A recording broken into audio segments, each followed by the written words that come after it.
Εργάζονται αυτές τις ημέρες πολλοί επαγγελματίες που εμπλέκονται με τις εκλογές. Τα εκτυπωτήρια έχουν πάρει φωτιά, ενώ οι υποψήφοι γίνονται, όπως θα δούμε, όλο και πιο εφάνταστοι στα προϊόντα που χρησιμοποιούν για την προώθησή τους.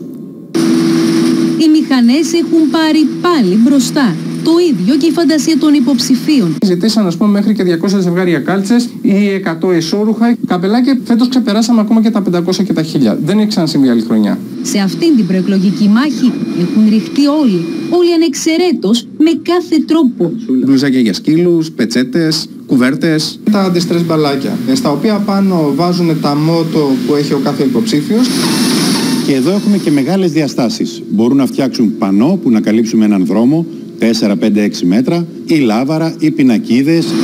Λίγα 24 ώρα πριν τις κάλπες και τα τελευταία φυλάδια φεύγουν από τα τυπογραφεία. Λοιπόν, ορίστε παιδιά, σας τα δίνω αυτά, είναι από 100 φυλάδια, τα μοιράζετε στο συγκεκριμένο χάρτη.